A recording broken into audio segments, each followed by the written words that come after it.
Давай поговорим про турнир претендентов. К сожалению, в этот раз ты в нем не играешь, но было бы интересно послушать твои прогнозы. Может быть, составить нам с тобой тир-лист, как сейчас модно.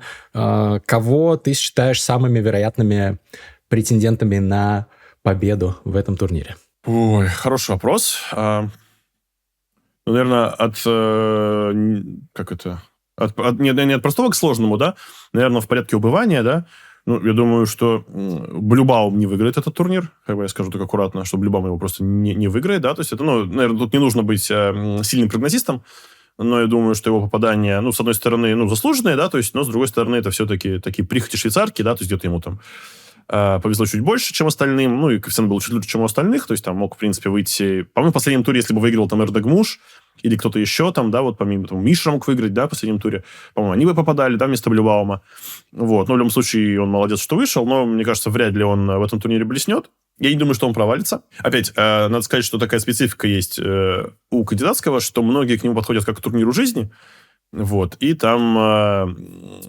То есть нужно все-таки такой шанс выйти на матч, такой лотерейный билет в известной степени, да, и нужно там сыграть, в лучшие свои шахматы, подготовиться как-то особенным образом. Это, наверное, большая ловушка, потому что нужно просто сыграть, по возможности, не сильно хуже, чем обычно, потому что напряжение, оно и так тебя съест. Вот, напряжение общее, опять, ставки, все-таки на кону выход на матч на первенство мира. Иногда даже со второго места можно выйти. Наверное, иногда какой-то момент можно будет из третьего, да, то есть там всему свое время. Вот, но по большому счету всегда все, почти всегда и почти все в этом турнире underperformят, то есть играют хуже, чем могли бы, да, то есть, наверное, яркое исключение это вот мой турнир в Мадриде, то есть там, у меня сложилось абсолютно вообще все, то есть я выиграл все, что можно было выиграть, я не проиграл ни одну из тех партий, которые должен был проиграть. Вот, и в целом получилось довольно много. И, наверное, вот турнир в Торонто, где Гукеш, конечно, оставил у меня смешанное, наверное, впечатление от турнира, то есть все-таки такого турнира от него не видел, наверное, никогда ранее, и думаю, что никогда больше впредь мы его не увидим в такой форме. Вот, может быть, он еще хорошо сыграл в Будапеште, да, но что поделать. Вот два ваших турнира, я думаю, что после этого ни на одном матче, ни на одном турнире он больше там и близко такого уровня не покажет. Вот, поэтому очень многие люди, они попадают, очень многие участники попадают в эту ловушку и начинают как-то там, даже сильные, да, там тот же самый там и Caruana, да, то есть там это не то, что первый раз кто-то играет и не может совладать с нервами. И часто вот шахматисты, которые, попадают в этот турнир, я не знаю, например, которые, в принципе, об этом не могли особо рассчитывать, условно, как Bluebaum, да, который там, в принципе, больше мы его знаем, наверное, по титульным вторникам, да, где он там неплохо играет. Вот, хороший, очень крепкий гроссмейстер, но, то есть, мне кажется, у него никогда в жизни не было 2700, то есть, у него 2650, 2680, да, то есть, он хороший очень шахматист, там, хороший дебютчик. Вот, опять же, если он приедет на турнир с мыслью о том, что вот это вот, нужно оправдать, там, такой шанс, да, там, вот, страна на меня смотрит, я не знаю, такой, раз в жизни бывает, то, мне кажется, он может набрать большой минус, да. Если он просто будет играть спокойно в шахматы, например, не знаю, Дима Андрейкин, да, хотя сравнивать их, конечно, некорректно. Дима замечательный шахматист, на пике очень сильный. Вот, он играл в турнире претендентов, он вышел из Кубка мира, мне кажется, в Ханты-Мансийске он играл в 2014 году. И он, мне кажется, начал турнир ни шатка, ни валка, он как-то там, боролся за какие-то, не знаю, высокие места примерно, да, то есть там, в итоге проиграл несколько партий, но в конце он, по-моему, 2 или 3 выиграл, и в итоге закончил, по-моему, в полтиннике, если я ничего не путаю, то есть там, да. И чем раньше приходит осознание, что нужно просто играть в шахматы, да, тем это лучше скажется на результате. Дальше по участникам, наверное, по рейтингу, если брать Андрея Есипенко, да, если я правильно понимаю, да, все-таки у него рейтинг пока чуть ниже, чем у других, то есть, по-моему, в районе 2700, но чуть меньше. Я бы не был так, наверное, пессимистичен, потому что, конечно, он намного сильнее, я думаю, в целом на пике, чем Bluebaum, и, в принципе, на пике он близок к другим участникам турнира, но сложно прогнозировать, то есть это для него пока что первый турнир кандидатский. Вот, но, опять же, главное не пытаться сыграть там турнир жизни, да, это супер важно.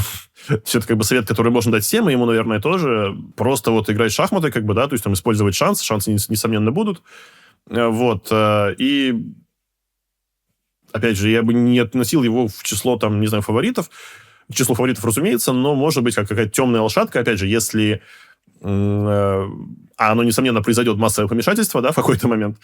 То есть люди очень захотят, там, не знаю, там, захватить лидерство, да, сыграть результативную партию, тоже есть такая ловушка, то, в принципе, если свои шансы где-то собрать, то потом можно, как-то будучи в плюсе, да, то есть там можно в какой-то момент еще пытаться развить успех. Вот. Касательно Синдарова, я не думаю, что у него хорошо хорошо сложится турнир. То есть он очень хороший шахматист, но пока, мне кажется, тоже достаточно, мне кажется, молодой, и, может быть, не хватит ему где-то опыта. Я думаю, что он не провалится. Он хороший шахматист, опять же, в плане именно игровых качеств, да, то есть я думаю, что у него рейтинг объективно должен быть выше, чем сейчас. Вот. Но, опять же, он вышел из Кубка мира, да, то есть там это немножко все... опять, отчасти это лотерея, отчасти, да, то есть, только отчасти. Вот, но, опять же, я не стал бы его относить к фаворитам, но как какая-то темная лошадка может быть, опять же, то есть там... Потому что сейчас перейду к другим участникам, да, не совсем понятно, кто в какой будет форме, да. Guys, you probably know that Nepo is an expert on the King's Gambit. When we first met and recorded our first podcast 3 years ago, I actually played the King's Gambit with White against him. It was a crazy game. The King's Gambit is a great blitz weapon, and I sometimes even play it in classical chess with decent results. Magnus plays it in Title Tuesdays, Nepo plays it. You should try it as well if you like romantic chess. Chess Raps, who are sponsors of my podcast, have a nice short course on the King's Gambit. If you want to quickly learn the most important lines and ideas, you should check it out. You can practice dozens of openings on Chess Raps in many different ways. Play your lines against engines of different levels, drill the lines against the clock, or solve puzzles from real positions in your opening. I'm a fan and I recommend you should try Chess Raps. It's a really fun and effective way of learning openings. You can start by checking out the King's Gambit lines. Click the link in the description and try it out. Дальше у нас идет, наверное, Wei Yi и Аниш Гири. Да? По рейтингу Аниш Гири. Думаю, что Аниш сыграет прилично. То есть я думаю, что Аниш все-таки он шахматист безумно опытный. Вот, я не уверен, что ему получится набрать большой плюс, опять же, но тут лиха беда начала, да, когда-то он сделал 14 ничьих, да, когда-то он боролся за первое место со мной, по-моему, до предпоследнего тура в Екатеринбурге, да, то есть опять, достаточно на отрезке сыграть там 1-2 хорошие партии подряд, лучше 2, да, чем одну, и, в принципе, вот ты уже в числе претендентов, вот, то есть он все-таки выиграл большую швейцарку, опять, фаворитом я бы его не назвал, но это точно он сыграет неплохо, да, то есть там, все-таки, на самом деле, шахматист с довольно сильным характером, да, хотя, может, так, не знаю, кому так не кажется, но на самом деле он все-таки такой довольно волевой спортсмен, несмотря на все его, условно, что мы его больше знаем, наверное, со стороны, твиттер каких-то подколок, вот, и соцсетей, на самом деле, нельзя недооценивать то, насколько он, насколько он умеет собираться. Вэй Yi очень сильный гроссмейстер, и я думаю, что он может быть легко одним из претендентов. То есть он достаточно крепок при игре черными, да, то есть он очень мало проигрывает, и он достаточно креативен при игре белыми, на мой взгляд. То есть он не чурается каких-то, я не знаю, забытых линий, таких он где-то может пойти во что-то внешне совершенно безобидное, но иметь какую-то идею при этом, да, то есть довольно яркая партия, как он обыграл Видита, сыграв белыми дебют Колли, да, то есть по сути, миранская перемена цвета. В Виконзе выиграл, по-моему, ходов, не знаю, в 20 примерно, да, партию и так далее. Вот, и опять вопрос, насколько он будет готов, да, сейчас в дебюте, я думаю, все будут готовы замечательно, да, но именно по игровым качествам он очень хорош. Вот, кто у нас остается? И у нас остается, наверное, трио, да, значит, Прагgnanandhaa, Caruana и Nakamura. По Накамуре я просто не могу ничего сказать, я не понимаю, в какой он будет форме, то есть он шахматист хороший, несомненно, да, то есть я думаю, его рейтинг совершенно не отражает его объективную силу игры, он, перестал играть в классические шахматы очень давно, больше года объективно, да, то есть в отличие от Динго, он, например, не будет списан из рейтинг-листа, потому что он сыграл... Если я ничего не путаю, он сыграл один турнир в Ставангере, не так плохо сыграл, да, то есть в целом там турнир такой, да, то есть если сделал ничью, то потом играешь в Армагеддон, так что ничего не должна никого смущать. И он после этого сыграл турниры, которые, меня вызывают, конечно, легкое отвращение, стал почетным чемпионом разных штатов, вот, ему там осталось еще, наверное, 47, да, или сколько там, 48 штатов проехать до полной коллекции. Вот, ему в этом всяческих успехов. Но оценить его форму совершенно невозможно, да, то есть, я думаю, что он не провалится, но, скажем так, в отличие от предыдущего турнира, я не очень понимаю, то есть, там, в принципе, понятны были цели, да, то есть, там, например, Фируджа, да, то есть, он довольно быстро потерял интерес к турниру, да, то есть, там, набрав минус. Особенно во второй части это было заметно. И плюс там был Абасов, да, которого, в принципе, обыграли все, кому не лень, помимо, кроме вашего покорного слуги. Вот, со мной он сыграл, кстати, 2 очень приличные партии. Вот. Я не совсем понимаю, где он будет набирать очки, кроме как с Каруаной, да, у него исторически с Каруаной отличный счет. Вот, то есть он какие-то партии... он знает, видимо, к Фабиано подход.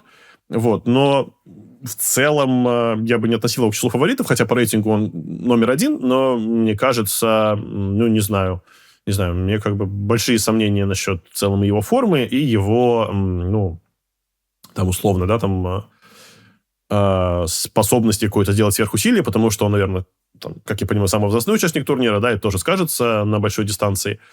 Вот, то есть в Торонто он в какой-то момент, там, его там не хорадило, он там проигрывал Ведиту, там, условно, обыгрывал Каруану и так далее, да, ему там были такие up and down, мог проиграть Абасову, как бы, да, то есть там стоял безнадежно, там, что-то Ниджат зевнул, потом выиграл у Абасова, потом еще что-то. В какой-то момент выдал хороший отрезок, по-моему, 3 партии подряд выиграл или что-то в этом духе, и включился в борьбу на финише. Но, опять же, такое бывает в турнирах претендентов, но мне кажется, я бы не стал его относить к фаворитам. Он может хорошо сыграть, несомненно, да, но, как мне кажется, вот его там лучшие шансы, они были раньше, хотя, может быть, он меня, как бы, по крайней мере, меня удивит. То есть на бумаге, может быть, его считают фаворитом, но мне кажется, что, не знаю, человек без практики шахматной, да, то есть там, который играет только в интернете, вот, для меня это какие-то, не то что антишахматы, да, но для меня это немножко отличается от какого-то, скажем так, золотого сечения, да, то есть там каких-то представлений стандартных моих не знаю, о том, как нужно готовиться и что нужно делать. Вот, и мне кажется, 2 главных фаворита я бы назвал, да, то есть это Прагgnanandhaa и Caruana. Мне кажется, Praggnanandhaa очень хорошо играет. В целом он очень именно хороший игрок, он довольно универсален, у него большой, как бы, выбор дебютов. То есть он не дебютчик, да, то есть у него есть, как бы, что сыграть. Я думаю, у него будет неплохая команда. Вот. И то же самое можно сказать про Фабиано, который просто очень сильный шахматист. Вот. И я с ним как раз, там разговаривал еще, что по результатам Торонто, да, то есть мы как-то, то есть там потом переписывались еще, у нас был там подкаст, но еще, помимо этого мы общались, и он говорит, точно еще один цикл, точно я буду выкладываться, говорит, конечно, я буду очень сильно там стараться, да. Вот, я не думаю, что это, не думаю, что какой-то секрет я раскрыл, потому что и так заметно, что он в тот же год, как бы, да, то есть там в циркьюте 24 года он уже отобрался в кандидатский 26-го, да, то есть так решил задачу сильно заранее. И, казалось бы, 25-й год для него должен быть такой, да, то есть там плюс-минус не должен пытаться выпрыгнуть из штанов. Тоже сыграл очень хорошо, да, то есть там рейтинг практически, по-моему, не потерял, может быть, даже немножко прибавил. То есть остается, стал в очередной раз, там, я не знаю, в какой-то в 5-й, там, 10-й по счету чемпионом США, да, то есть довольно сильный круговик выиграл снова. Вот. И у него есть, скажем так, вокруг него есть целая группа единомышленников, да, то есть там в Сент-Луисе ему предоставлены все условия для занятий. И, конечно, к этому турниру будет очень серьезно готовиться. Но единственная проблема, что он, как и в предыдущие разы, как бы несколько раз он может перегореть. То есть это, очевидно, с ним случилось в Мадриде. Очевидно. Потому что, там, отставал от меня на полочка, у меня было +4, у него +3, но вот он, видимо, неправильно воспринял, как бы, недостаточно серьезно воспринял слова Магнуса о том, что он не будет защищать титул, да. Вот. И в итоге, там, по-моему, второе место занял человек, который набрал +2, да, по-моему, Динглер в итоге чуть ли не +2 набрал, да. Вот. У Накамуры было +2, по-моему, перед последним туром, у Динга +1, и вот они играли между собой. А Каруан закончил турнир едва ли не в минусе, да, он проиграл несколько партий на финише.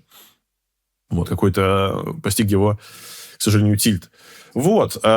И точно так же, у него были все шансы в Торонто, да, то есть там, в последнем туре мне было очень стыдно, что я сыграл эту партию в ничью. Очень стыдно, как бы, да, потому что, он играл партию замечательно, и где-то вот только на контроле он ошибся первый раз, и после контроля уже не сумел воспользоваться шансами. Вот. И, конечно, хотелось бы, чтобы он вышел на матч, лично мне, потому что по совокупности, наверное, он, точно второй, наверное, игрок по силе за последние 10, наверное, лет, скажем так, да, после Магнуса, то есть, может быть, даже за больший период, я уже, честно говоря, давно уже Фабиан на этой работе, вот. И, конечно, хотелось бы, да, чтобы тоже он стал чемпионом мира, лично мне. Поэтому, мне кажется, что, как бы, 2 опять фаворита — это Фабиано, наверное, в чуть большей степени, Прагг в чуть меньшей степени. А дальше я бы поставил, что называется, тир А, да, так что называется, тир Б я бы поставил, наверное, Вей Yi, Накамуру и Гири. Ну, Гири чуть в меньшей степени, да, то есть там, но опять, я думаю, все-таки это очень сильный шахматист, и, конечно, он будет готовиться к турниру очень серьезно. Тир С, наверное, это Синдаров и Есипенко. Вот. И тир Д, к сожалению, это Матьюс Bluebaum. То есть все, думаю, ожидали увидеть немецкого гроссмейстера в турнире претендентов. Я думаю, если бы это был Кеймер, он был бы одним из главных претендентов на победу. Потому что он очень, скажем так, поступательный у него рост. Я редко такое видел. И, конечно, видно, что в этом большая заслуга Петра Лека, ну и, в принципе, сам Винсент очень такой основательный молодой человек. Вот. Ну, что называется, не в этот раз. Вот. Ну, Bluebaum, опять, он может кого-то удивить, да, он может отлично, я думаю, сыграть партию, если на него полезут слишком сильно, что называется, да, то есть, там, если его попытаются там обыграть, скажем так, на правах аутсайдера, да, то есть, вот, а ну-ка, иди сюда, да, получай. Вот, но... Опять, если, что называется, на него не будут лезть, да, я не очень понимаю, за счет чего он будет набирать, скажем так, очки, за счет чего он будет выигрывать партии. Но, с другой стороны, турнир претендентов, он как бы предполагает, да, что кто-то хочет выиграть, да, кто-то амбициозен, кто-то пытается набрать очки, и поэтому иногда рискует чуть больше, чем дозволительно. Такой был длинный спич. Крутой спич, Ян. Спасибо большое. Guys, this has been just a part of our conversation with Ian Nepomniachtchi. I hope you enjoyed it. The full version will be published on my channel in Russian that's called Шахматы с Mustreader, which is chess with Mustreader in Russian. I will post the link to the full version here on the posts tab of this channel and also on my Twitter X.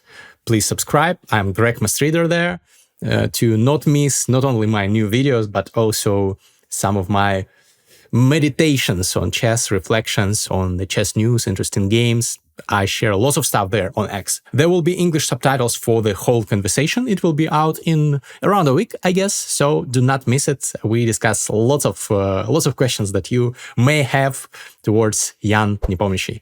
Don't forget to hit the like button and to subscribe if you haven't. And see you in the next one. Bye-bye.